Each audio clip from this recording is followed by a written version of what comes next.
Hi everyone, and welcome to week 3 of our videos. The results of our Facebook poll are meerkats.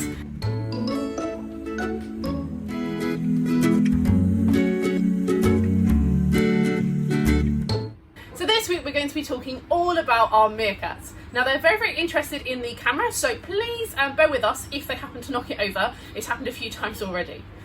So as normal, on Mondays we're going to be talking a little bit about meerkats in general. Tuesdays we're going to be having a look at their diet and habitat. Wednesdays, adaptations. Thursdays, enrichment day. And Fridays we have got a very special video from one of our rangers to show you. So let's talk a little bit more about meerkats. Now meerkats come from Africa, and they come from Africa and South Africa. Now our meerkats are likely to be South African meerkats. Now the reason we think this is because they're a little bit bigger than African meerkats, and they are slightly darker in colour, and they're a little bit more aggressive as well. Now some meerkats you might see on the telly are a little bit more yellowish in colour. Those are more typically African meerkats. However, when a South African meerkat and an African meerkat have a baby, the characteristics or the colourings that they will take will normally look very similar to that of a South African meerkat. So it's quite hard to tell whether or not they are pure South African or whether they're a bit of a mix. Now, all of our meerkats were born here in the UK. Memphis was actually somebody's pet that we rescued. Norma, the mum, she came from a zoo, and then they had their 3 babies, Astrid, Hiccup and Heather.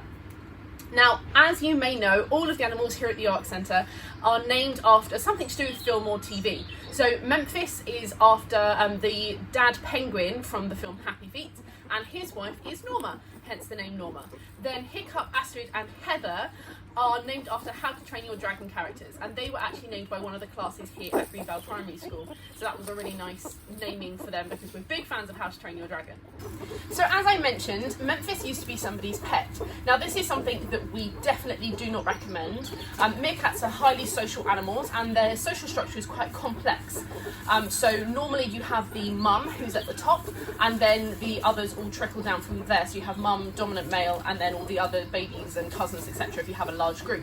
And keeping this social group happy is very, very difficult. So a group of meerkats is called a mob of meerkats, which is one of my favourite facts about them. But they often, as you can see from them, just when they're eating, they often fight with each other. Now this is just squabbles over food, and sometimes they like to play fight as well, but sometimes they do fight properly. And this is part of keeping a normal and happy and healthy social structure. However, if you are unsure as to how to handle this when they start fighting, you can end up with severely injured or even dead meerkats, and this isn't something that we recommend you do at all.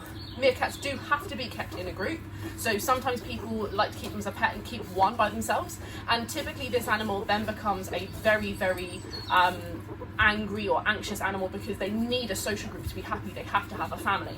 So this is why when we first got Memphis, we knew we had to get him another female. We originally got Memphis and his son Mumble from this man that was breeding meerkats, and he gave us Memphis and Mumble because he ended up with too many meerkats, because he didn't know that they can have typically four babies, but roughly 4 times a year. So he had a lot of meerkats that then all started fighting. So we took his males so that he couldn't breed any more babies. But Mumble, the son, had a very badly broken back leg from when he was a baby, and when he'd been in a fight. And this broken back leg, a bone fragment broke off and actually killed him. So we then were left with just Memphis, and we therefore knew we had to get him another meerkat, because meerkats are not happy by themselves. So a local zoo reached out because Norma had just been kicked out of her social group, and therefore we had them together to and then wanted them to produce a litter in order to be happy.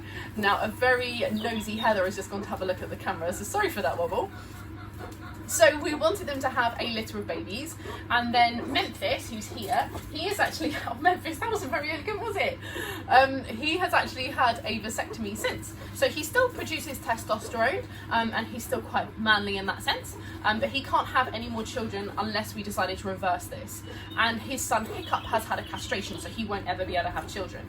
But here at the Ark Centre, we probably won't breed any more meerkats, because there are so many meerkats in the UK alone zone, and meerkats in the wild are in abundance. They're not in any form of risk to their population. So we feel that it's better for us, because there are so many meerkats in the UK, and because obviously due to the highly complex social nature of meerkats, there ends up being a lot of little groups of rejects from big groups. We feel that we are better off offering the Ark as a home to other meerkats if our meerkats were to pass away from old age or something.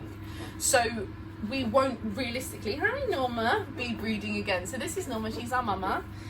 You can always tell Norma apart. She's the easiest to spot because she's got really tiny ears. This is Norma here. This is Memphis. He's our dad, and he's quite easy to spot as well because he's got quite a square head, and he also has a little stripe down the back of his tail. So they're the easiest to spot. The three babies are a lot harder, but let's see if we can get some of them to say hello. Hi. So that's Hiccup, who's just run away. Hiccup's our little boy. He's a little bit more nervous than the than Astrid and Heather. So what are you barking at? What are you barking at? Huh? So that noise is the noise meerkats make typically when they've seen something. So meerkats. What you see? What we see? Meerkats have got an incredibly developed language. So that noise just then is an alert noise where one of them thinks they've seen something. It might have been in here a bird flying overhead, or sometimes a helicopter, or some noise that they're not too sure about. They make that noise to let the others know that there might be some form of danger. It's like their first alarm called sound. But meerkats actually have different sounds for different forms of potential predators or threats to the group. They make different noises. They also make a giggle sound when they play with each other. They make a noise when we come into the desert to give them their food. So they've got a really developed language, which is really unique, and it's very, very cool. So the babies, before we got interrupted, there's Heather, Hiccup and Astrid. Now Hiccup is a little bit more shy. Heather loves playing in people's hair, and she is a little bit more confident. Astrid's got very chubby cheeks, and she is really good at climbing. We say that she's our ninja. She is the best at climbing. So she'll often be up on the top of the logs, and it's her favourite place to be. She's often on sentry duty.